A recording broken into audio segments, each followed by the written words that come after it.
testing software using machine learning, so something new for me. I'm with Roambee Corporation. We have a 3.5-year-old company. Last year we were a startup, this year we are a scale-up. So we operate in 6 geographies. We are in US, Germany, Brazil, South Africa, Mexico, and India.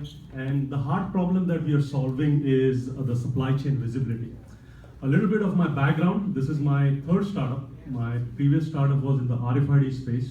So we did a lot of RFID automation, process automation for companies in discrete manufacturing, in supply chain. So understand quite a lot about how to build enterprise scale systems. Prior to that, I co-founded and ran the company that was in the EAI space. So how many of you have worked or thought about EAI? We were one of the largest connector factories when EAI wave started. Built the company to about 500 people, 6,000 different connectors that were connecting various enterprise applications together. We actually disrupted that marketplace with companies like TIPCO, PA, WebLogic, Sun, Information Builders, and everybody else OEMing our technology. Both the companies got acquired. As a background, I'm an engineer. I've done my master's in electrical engineering. And I started my career at NASA. And at NASA, we were solving a very interesting problem. So if people follow the weather satellite, there used to be a satellite called the Landsat 5 satellite. And 5 stood for 5 cameras. And out of the 5, only 2 were working. So I was recruited to be a part of a team that would extrapolate and mimic the information for the remaining 3, so that we can make some meaningful information about the actual 2. Very interesting project. It brought me closer to neural network. It brought me closer to filtering algorithms. I spent some time there, then joined EMC in Boston. That was about 15 years ago. It was a startup then. And the concept of checking the health of the system using 9600 modem was something that was very unique at that time. I worked on those systems then, and then I came to Silicon Valley, worked for Schlumberger. So always been on the image processing, digital signal processing side of things. At Roambee, the thing that we are solving is a very hard problem. I mean, it sounds very easy at the outset of it, which is basically providing visibility for the shipments. And how many of you have knowledge of supply chain? All right. The old days of supply chain, if you remember, would be a truck coming to your dock door of your company, waiting there all day, and taking off after you have loaded all the products in that truck, and then that journey of the truck starts from point A and goes to point B. And once in a while, you would call Ramu, the driver, and ask him where he is, and you would get your ETA, and you would call your customers, and the customer would know that the shipments are on its way. And as the supply chain started becoming more optimized, a lot of transporters started optimizing their own supply chain. So no longer there was a truck that used to wait all day. There are multiple rounds the truck used to make. The truckers understood that they are the best in a particular route. So, you know, a trucker from California to Denver would then hand over your load to a person who does a Denver to Chicago route, and so on and so forth. Now, with the exchange of hands of the goods, the visibility was lost, okay? So there was a pressure from the manufacturer on the truckers to say, hey, tell me where things are, because you're on the hook to for my products. And there was a pressure from companies like Walmart and Best Buy and everybody else asking the manufacturer to deliver on time. And it was an interesting problem. So that was Gen 1, and Gen 2 came where Walmart and all these customers started adding capacity to their warehouse. So a 25 dock door warehouse became 100 dock door warehouse, and 100 became 200, and now you can't add any more dock doors. So they started scheduling these dock doors in a fashion where you would call the manufacturer and say, hey manufacturer, you got to deliver your products between 3 o'clock and 5 o'clock, and if you don't do that, then you will be penalized, okay? So that pushed the envelope of optimization and efficiency on the manufacturer, okay? And manufacturer, interestingly, built the cost of delay and the cost of penalty in the product, okay? Until a few years ago, Walmart and all these other companies started not only penalizing, but it was a 3-strike law. If you don't meet your SLAs, you're not going to be my vendor anymore. And an interesting phenomenon came into play, where in the late 2000s, you will find that a lot of fleet management companies took life, okay? Many of them got funded, and there were various personas. So you have companies like Telogis, you have Fleetmatics, and some of them got acquired by Verizon for $1 billion just a few months ago. But the interesting part was there was this new wave of giving visibility to the fleet. And it was a very interesting phenomenon where a lot of fleet managers, whether it was Yellow Transportation or Schneider or DHL, there were companies like Savvy and Trimble and Garmin and TomTom, they all played a big role in enabling this fleet. And these fleet managers then figured out that I cannot share this data with the customer because that data has all of my inefficiencies. So the manufacturer or the owner of that product was dependent on the transporter to provide information on where these goods are and the condition of those goods. And it was never real, and it was all time delayed, right? So the fleet management technology never took off. I mean, today you have about 11% or 12% of the fleet that are enabled by the GPS, because there is a cost to the hardware and there is a monthly cost to the subscription for communicating the data through cell network. And it was very analogous to the real estate market, right? So if you look at the real estate markets about 10, 12 years ago, the real estate broker had all the information about which houses were on sale and what their profiles were, but very reluctant to share with the buyer. Until you had Zillow, until you had Redfin and everybody else come in and democratize that information, right? So today, you know, the real reason we need a real estate broker is because he's got a license for a transaction and we want him or her to open the house because they have access to the keys. But everything else, whether it's Vastu, whether it's the school district, you can really have access to all that information from these real estate portals.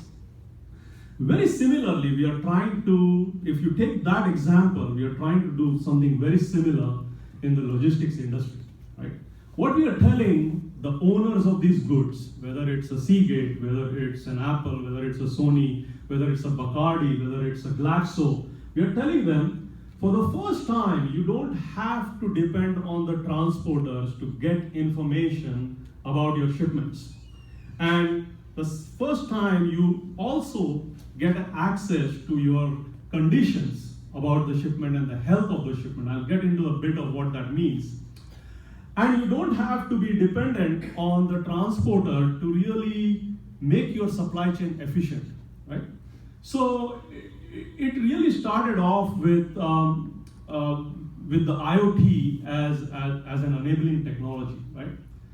We felt the timing of 2013 was very right.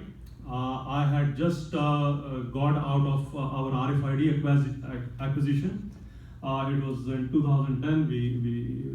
The founding team talked about looking at this problem, and never in our right minds we thought we will be in the hardware, design, and manufacturing business.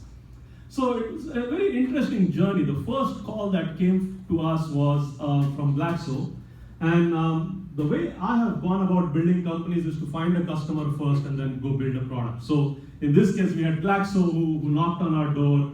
We had a PowerPoint presentation on what we can offer them. They ordered 10 devices, okay? And immediately we started looking at Alibaba.com. We found there were like 10,000 companies in China who were offering GPS and GSM tracking hardware. How wrong that could be. So we bought 10, stuck our labels on it, duct taped the device and gave it to Glaxo. We got our engineering to stitch a 3-page C#.NET website so that they can see a dot on the map, and we were in business. And the supply chain head at Glaxo was extremely happy because all day long he could see his shipments and the dots that were moving from one location to the other. And then 10 became 20, and 20 became 50, and 50 became 100. And that's when all the world started crashing. The crashes were at multiple levels. So number one was the device itself. The device was losing battery. It was becoming rogue, and rogue meaning either it is communicating too fast or it is not communicating too much at all. And when you look at companies like Glaxo and you look at all the marquee customers we have, they really don't care whether they pay $1 or they pay $100. They want a trusted dot on the map. And the word trusted is very key when you start servicing these enterprise customers, right? So obviously, unhappy customer, and it's very difficult to diagnose the problem when your device is in the field. So that was one problem.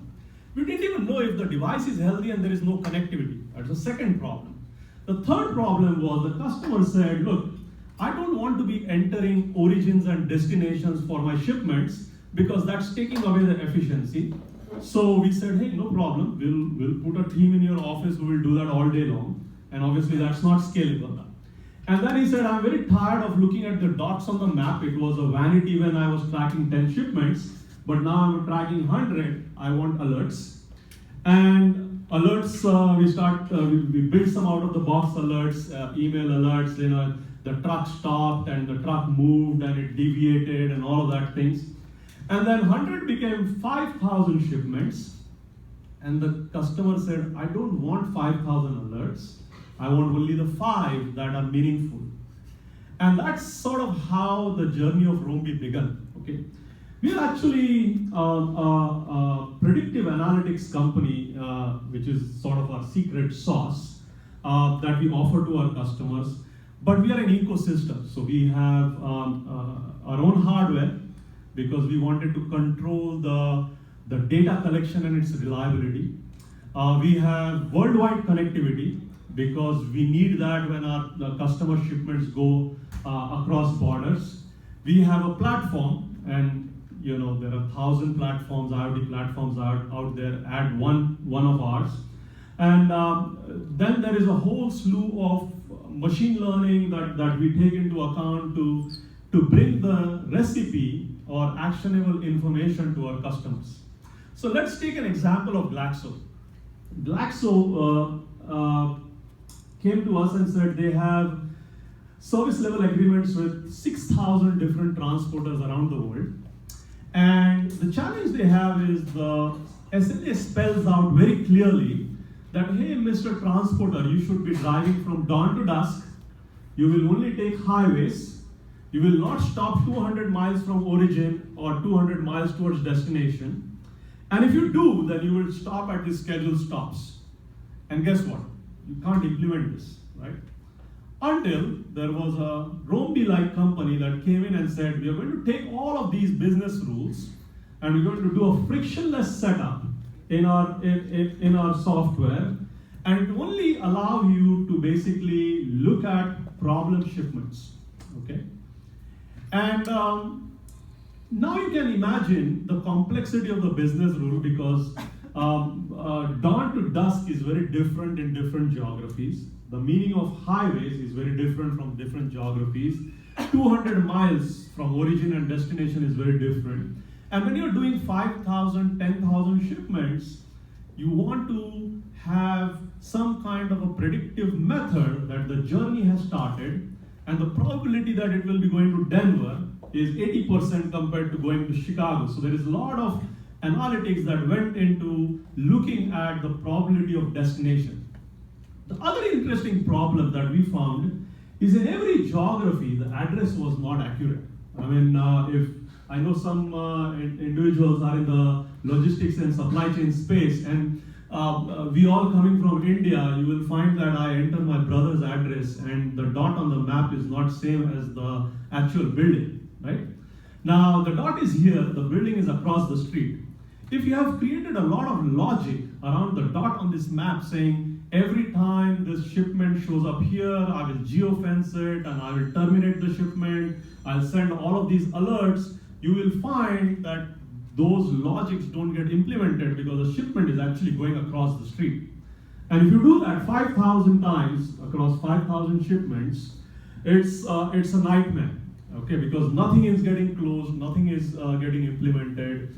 And so now you have to start looking at patterns, right? Patterns around, hey, even though Google says this is the place where delivery has to happen, 5 times it has gone there, so you basically snap this dot from here to there and you self-correct your mapping technology, right? Then comes the situation of shipments that are going not only on land, but also going in ocean, okay? And I remember the days when we had a customer who was shipping from China to the US, and we had a small army who flipped SIM cards. So, hey, you're going to China, okay, I'm going to put a China mobile SIM. You're going to Spain, okay, it's Telefonica. And obviously it's not going to be scalable because the entire business model is hinging at making this extremely cheap and cost effective. So we went on a lookout for a provider who can give us a global SIM that works in all geographies at a very, very cheap data connectivity price. And the journey was very interesting. I actually had 20 minutes. If any of you are interested in the Telco Council, they meet once every quarter. It's in Mountain View. There are startup days, and one of those days where I had 20 minutes to present to the Telco Council. So you have Swisscom, you have Verizon, you have AT&T, you have Airtel, you have Vodafone. All these guys meet once a quarter to look at what's going on in the valley. And that was breaking ground for Roambee, in my opinion, because that 20-minute, I was able to create a fear psychosis in the telco provider saying, you've been sucking the purses of consumers like all of us here with all these crazy roaming plans and overages and everything else. You, for the first time, should be looking at a B2B market. You should be looking at a use case that's global and that effectively allows you to use the network at a very, very cheap price, right? And that meeting translated into 3 calls, Verizon, Telefonica, and Deutsche Telekom.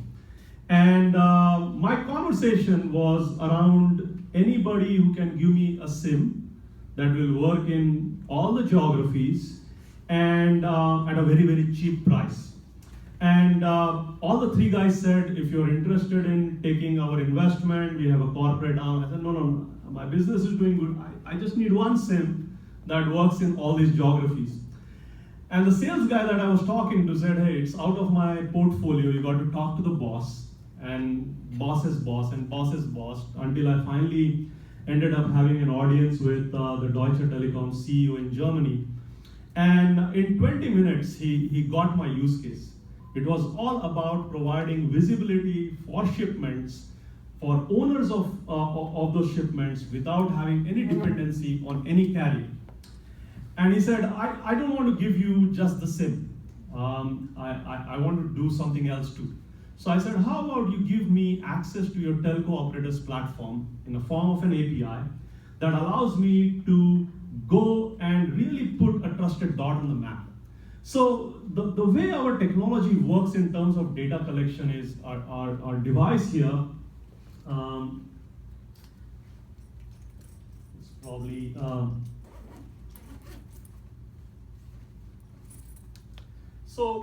this is our first device. It's a portable sensor device. It has got GPS, GSM. It has got temperature, humidity. shock, light, pressure, altitude, and many more. It lasts 100 days on a single charge, and that's where the valley culture comes into play. You start pushing the envelope to figure out how you can get 100 days on a single charge from this device. And the reason for 100 days is if you take the globe and you look at the farthest 2 points of civilized world, it takes about 45 to 50 days by ocean to deliver a shipment. And we said we need to do that double of what that actual time is. If you look at this device, it's not exactly square. It's a little like a trapezoid. Okay, it has got some smoothness on this. The science behind this is the way we work as a business model is we don't sell this device at all. Okay, we give this device away, old Netflix type model. So a Glaxo would call me and said, I need 100 of these in Denver, and I need another 200 in Rhode Island. And we ship these devices in a returnable envelope, okay, to all these locations, fully charged. There is no on-off switch here, so it's always on, right? It beacons at 1 hour interval. And when the customer gets this device, all they have to do is drop it into the shipments in question. And the device is smart enough to figure out that the journey has begun. The device is smart enough to look at all the attributes associated with that journey and predict that it will go to a Denver and not to Chicago. It will predict if it is going on an ocean or air. And it does a lot of interesting things. So when it reaches the destination, the customer basically keeps this device ready and we pick this device back.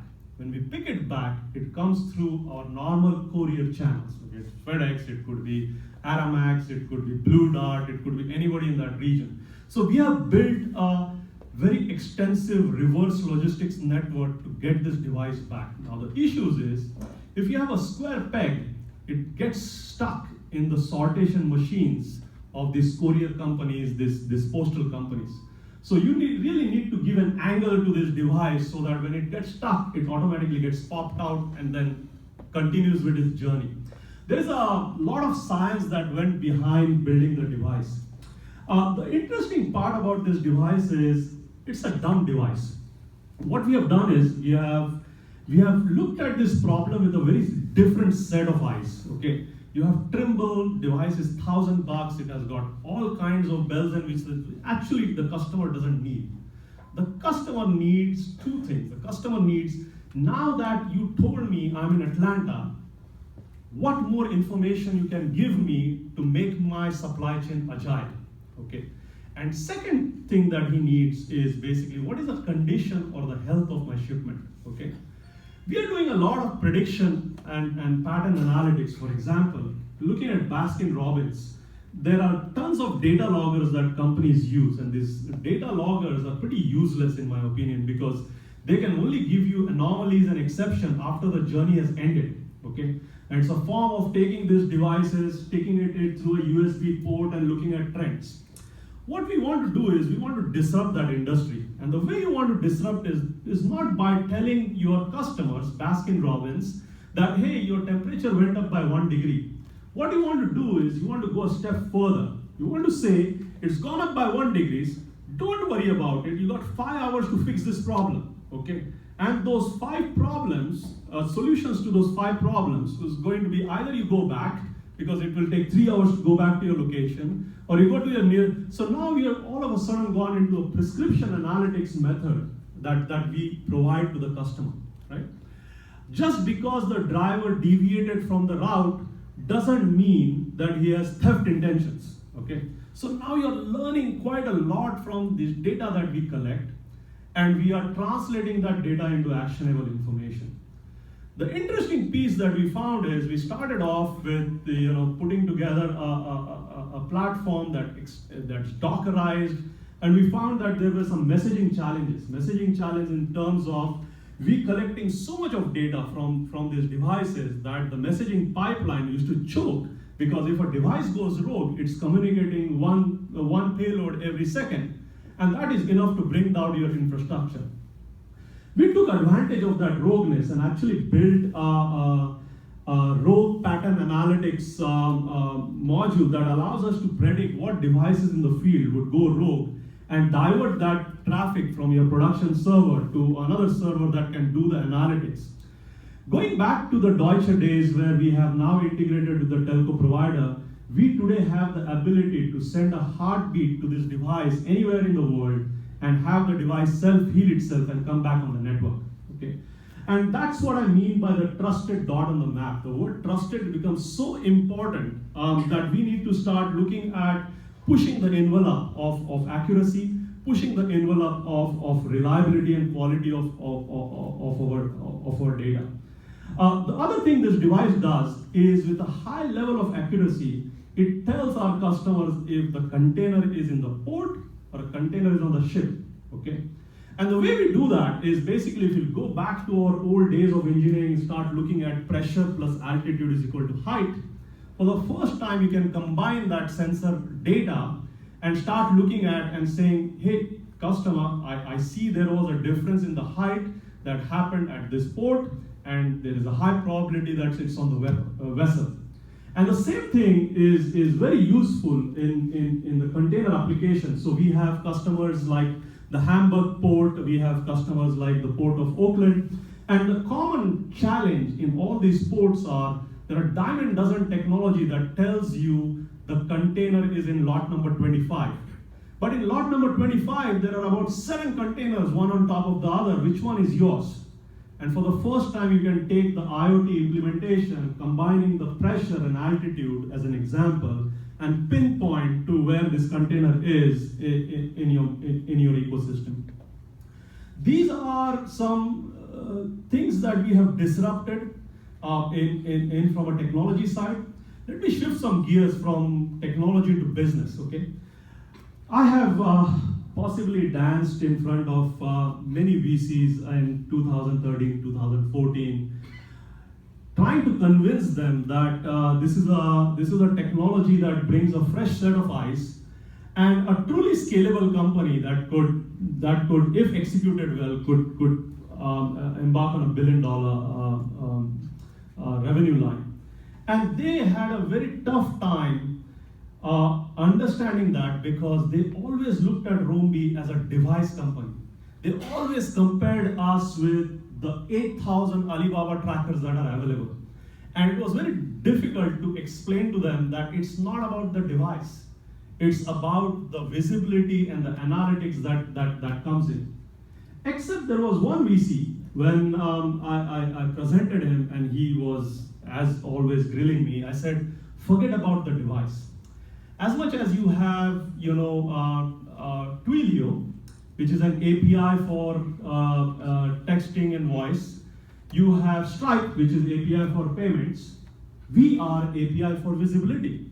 That device is actually an API, okay? And you can extract as much data or as less data as possible and enhance your supply chain. There was a customer, so we talked a little bit about cold chain and how we add value. There was a customer who called us last year, and our thesis was that our customers would be customers who ship high-value goods, okay? No-brainer. If you're shipping electronics, we have Lenovo as our customer, we have Apple, so it's a no-brainer for a high-value shipment company. The first time we got a call from Unilever, and Unilever is a company that operates on 2 to 3% margin, very, very thin margin, $1 billion business, called us, wanted to use the device, didn't even negotiate on the pricing. I was really struggling to understand what the value proposition is. And we found a value proposition which is around order to cash, okay? Most of these thin margin businesses are looking to collect cash faster, okay? Now you can only collect cash faster if you invoice faster. You can only invoice if you have a proof of delivery. And the proof of delivery process today is extremely broken, okay? It's paper-based, it's trail-based, it's scan-based, it's EDI-based, doesn't work half the time. And these companies were basically their cycles were anywhere from 47 to 65 days for collection. And when you're doing 2 to 3% margin at billion-dollar valuations, right? You want to collect this cash faster. Our device basically allows you to do an electronic proof of confirmation as soon as this reaches the destination. It creates a trigger into your SAP generates an invoice, and now you're able to shave off 7 to 11 days from your cash collection cycles. And that's a disruptor, right? And then early this year, just after we got our new president, there were rumors that the economy is going to go south. I'm looking at my data, and I'm looking at all these customers and their shipments are just growing, okay? And it just dawned on me that I could be an ADP for employment index as they have. I could be an ADP for the economy index.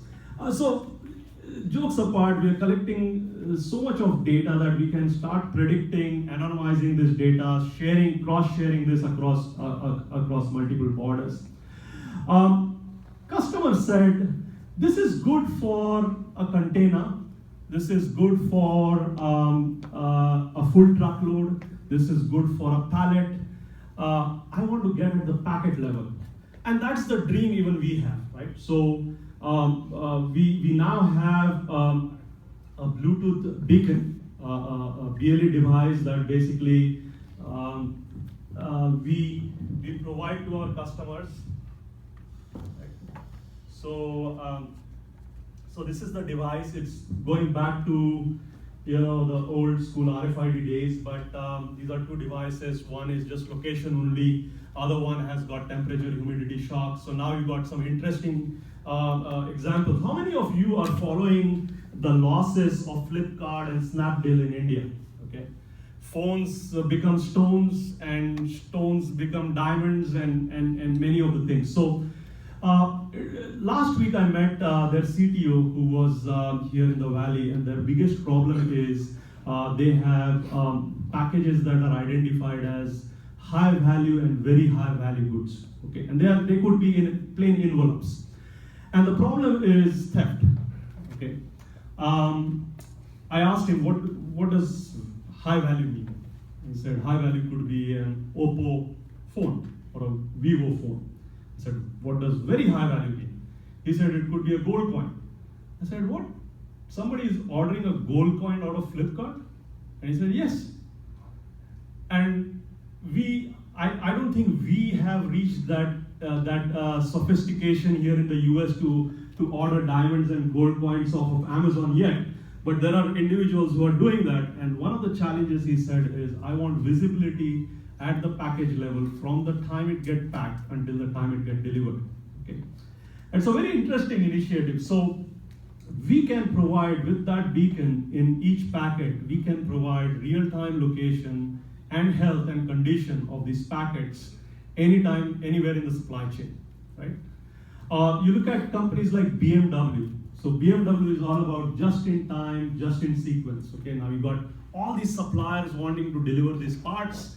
And many times these parts are damaged because they are in bins, they are in totes, and their challenge is not about the damage, their challenge is about stopping the line or delaying the line. And the interesting problem there was when they called us to use this technology, it was all about location, and then location changed into damage prevention, okay? We can detect through this device positive or negative shock. We can say the damage happened because the driver had a sudden brake, or the damage happened because somebody hit from the back. And because of that damage, there is a tilt that happened. So now your item is not 90 degrees, it's probably 60 degrees, and you're gone, right? So you should start replenishing your raw material to the same location so that you don't stop the line, right? These are some of the interesting examples that we are solving in the enterprise. So we have about now in the supply chain space, we have about 200 customers. We've raised 2 rounds of funding. We became very ambitious. So we said, okay, we solved one problem. Let us go and look at the other problem that we can solve using more or less the same platform. And the one problem that we are solving in addition to the supply chain is in-field asset monitoring. Okay, so you got cranes, dump trucks, excavators, diggers, and any and everything, every equipment you see in the field. These equipments are leased equipments typically. Nobody buys them. There are lease financing companies like BNP Paribas and Wells Fargo, and all these guys lease these equipments. And these equipments, are not locatable. Now, if you're a lease financing company, you want to know where they are. Okay.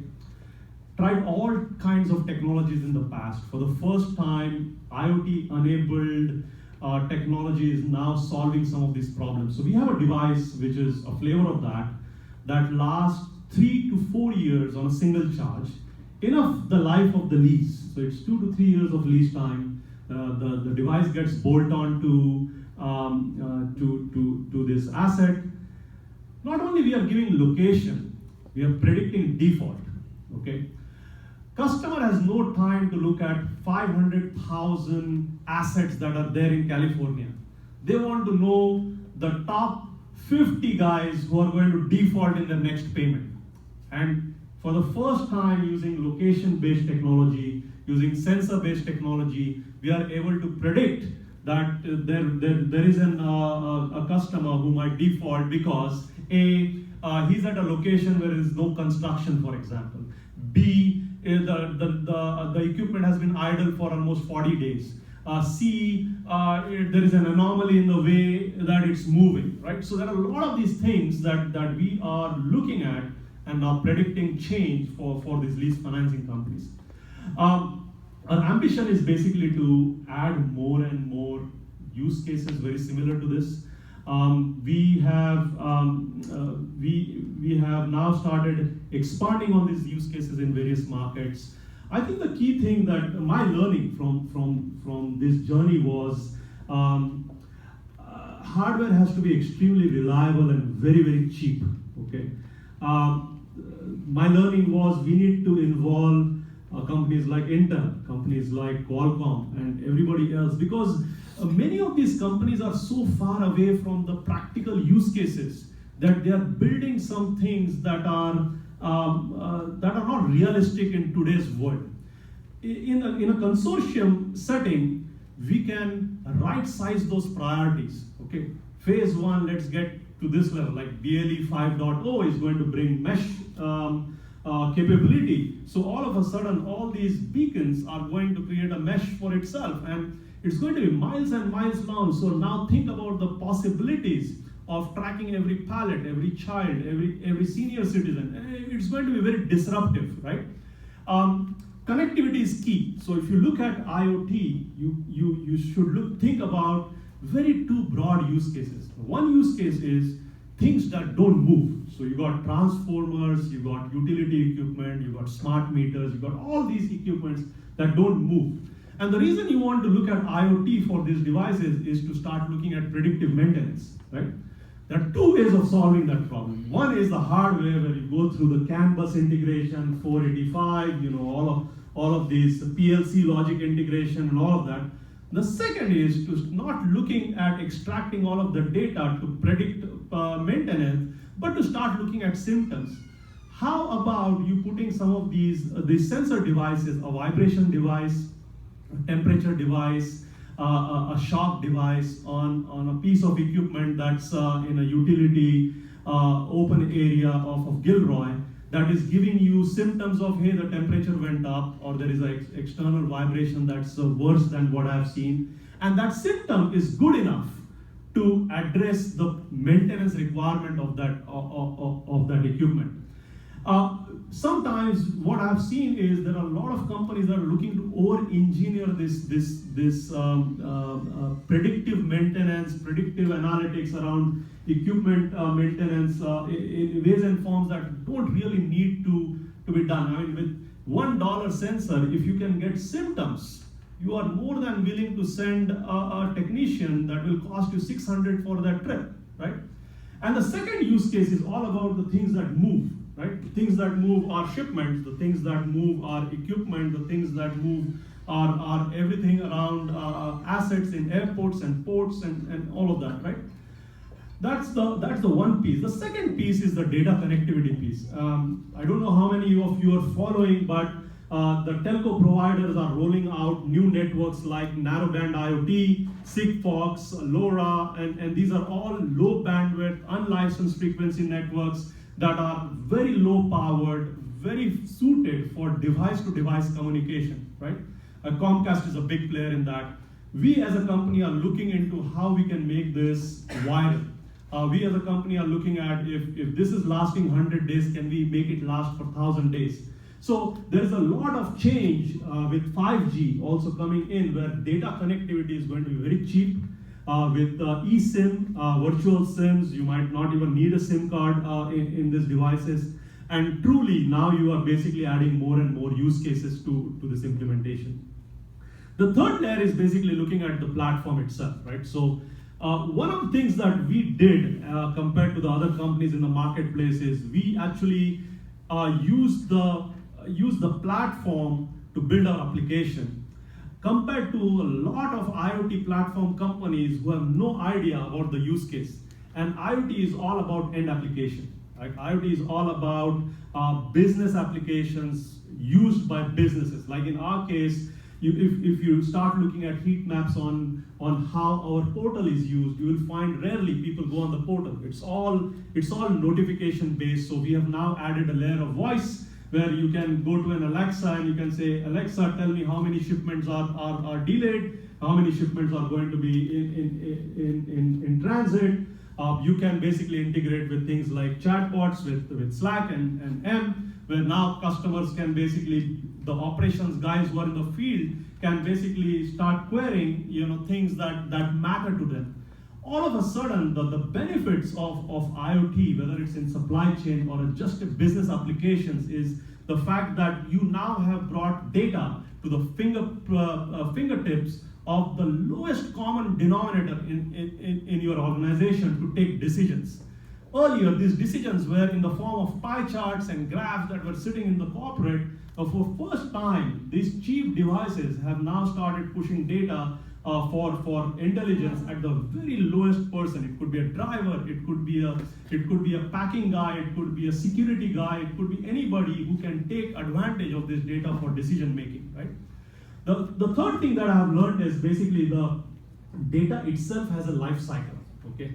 What I've seen is when we talk about big data and millions of records, the reality is there is a lot of data that has got an expiry date, okay? For example, if the device says my temperature has gone up by 1 degree, you have to take a decision in the next few minutes or the next few hours, and after that, the data pretty much is useless. So we are doing a lot of these interesting computations, looking at data life cycles so that we can keep the cost of operation, the cost of data mining very, very low. And last but not the least, right, I mean, there is, the jury's out there. I have a belief that it's an ecosystem that solves the problem. So, right, we started off with the device here, which basically can go on trucks, we can go on containers, it can go on pallets. And then we gave the customer the ability to track packages. And then we recently started off with a lock. So it's a lock, a GSM, Bluetooth enabled lock. So now you got security, all basically monitored from a dispatch center remotely. We have a wired version of this, so you can now, if you're a fleet owner, we are basically enabling the fleet owner to stick a wired version of a typical OBD2 type devices. And that OBD2 device becomes a HubSpot, and then now you basically can start looking at monitoring the shipments. That's the story and the journey of me and Roambee.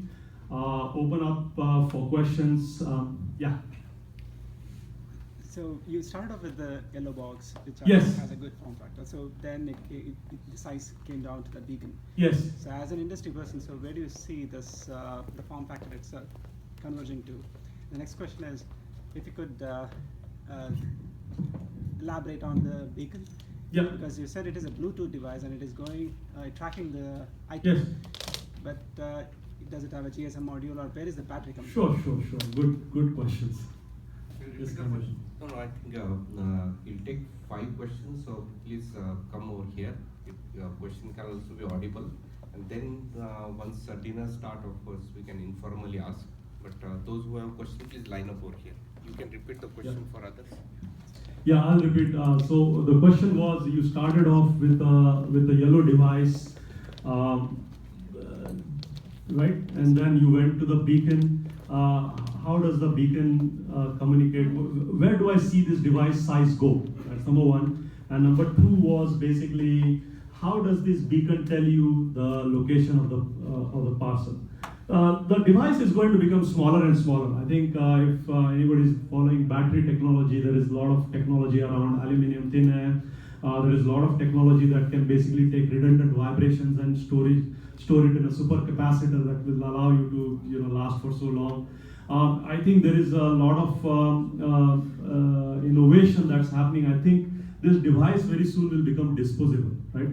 The volumes don't exist today to put it in a chip format, but I don't have any doubt in my mind that in the next 5 to 7 years, every packet that Amazon ships or we monitor basically will have a disposable device that's real-time in nature.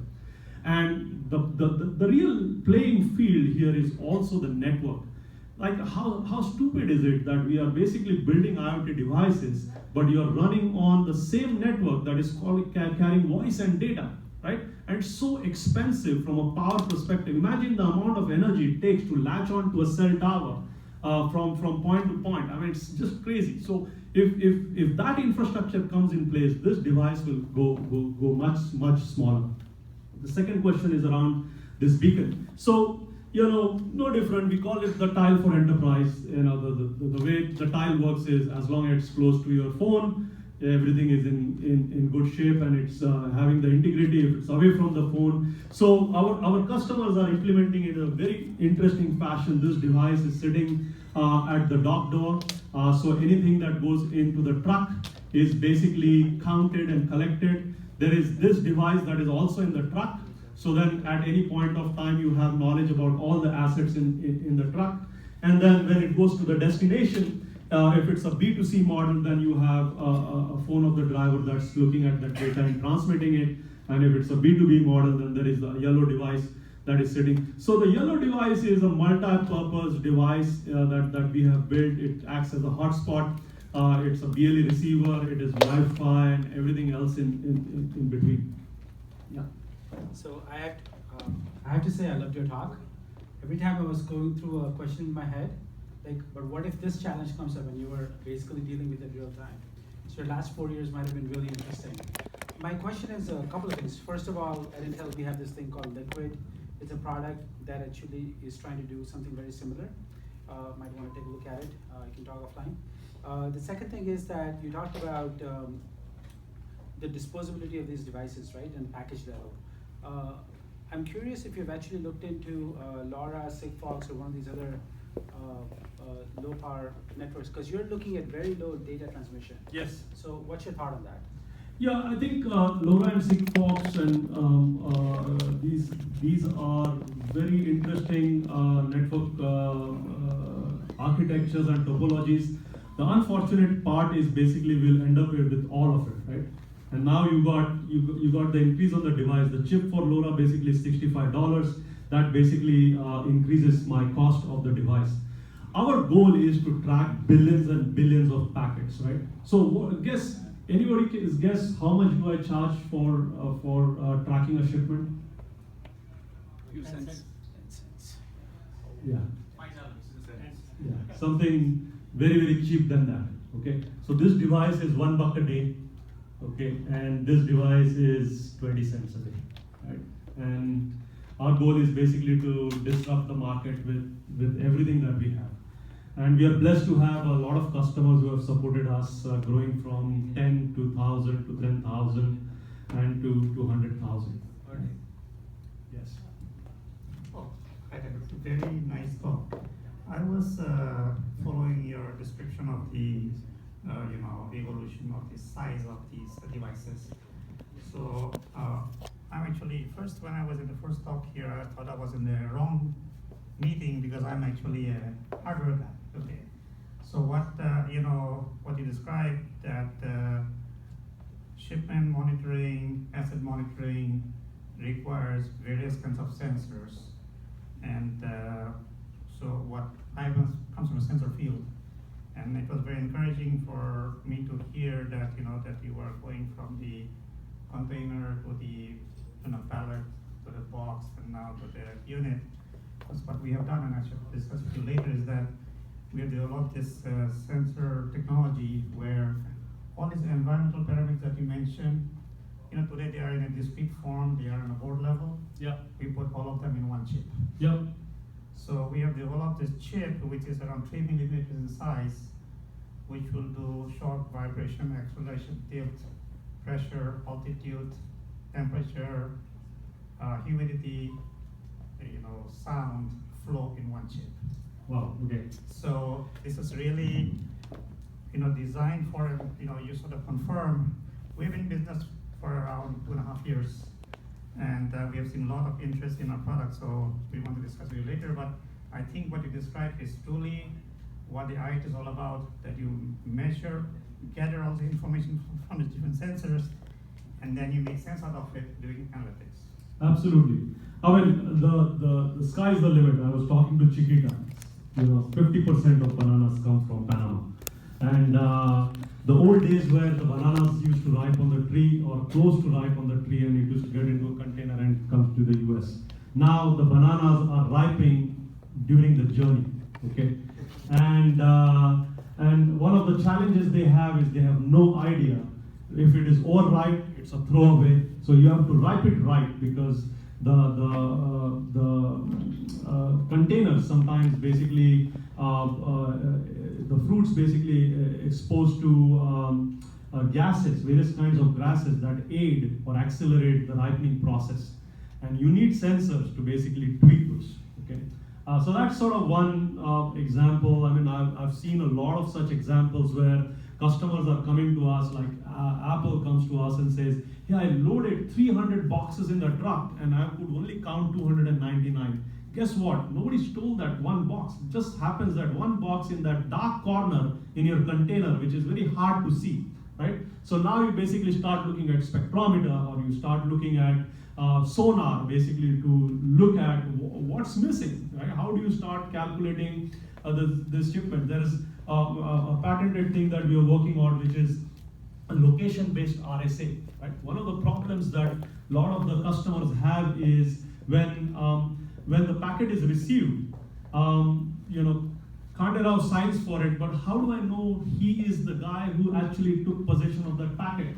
Okay, so now with a location-based RSA token, on this device, the device will only wake up at that location, and only Khanderao has that 4-digit password to enter to say that he has actually received this package. So there is a lot of innovation that we are doing. There is a lot of innovation that we all can do. It's time for all these companies, whether it's in the hardware, the connectivity, the software, the application, the testing phase, to come together and disrupt this model, right? The question is on the use case from the insurance industry. Yes. Have you had any experience? Yes. Coming from that? Yes. Very, very good question. So let's take an example of how the insurance industry works today, okay?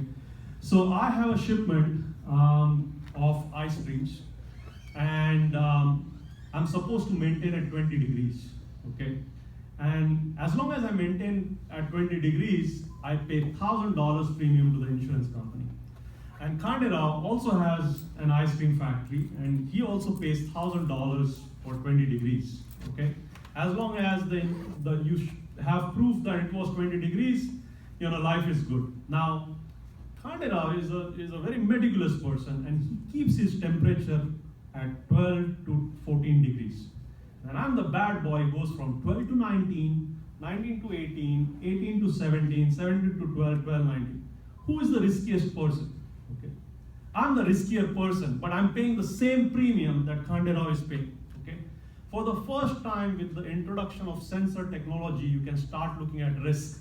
Okay, very similar to what's happening in our cars, right? I mean, if you're doing 80, somebody knows you're doing 80, right?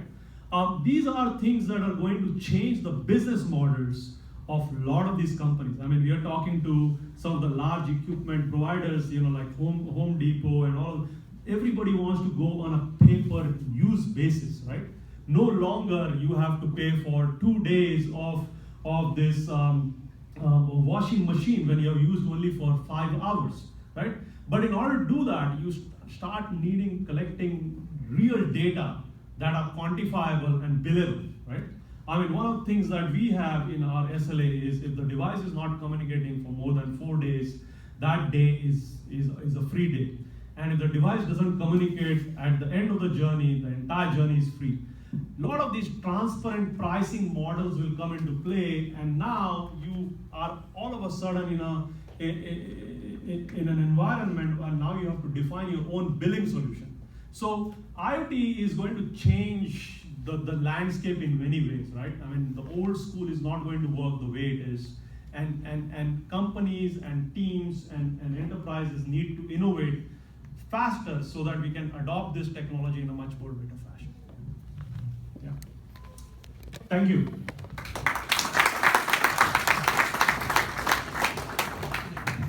Thanks, Sanjay. I've been trying to get Sanjay at least for Yes. last 2 years.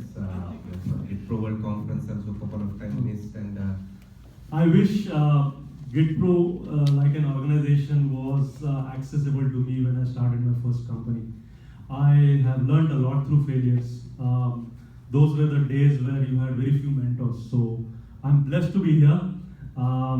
Thank you for all the good work you and your team does to keep this moving. And in any way I can contribute, I'm here for you. thank you. Thank you. What are amazing presentation, so we can always learn from you. So we'll now conclude, as you said, that we have this wonderful platform for last 6-7 years working on this, where we bring all the technology professionals together, entrepreneurs together, and also have entrepreneurship boot camp. So time to time we do, and try to now go to the additional areas like conducting hackathons and some sort of those who are interested in contributing back. So we are trying to come with some social impact projects. So always looking for volunteers. If you are interested, send email so that we can engage into this one. So now we will disperse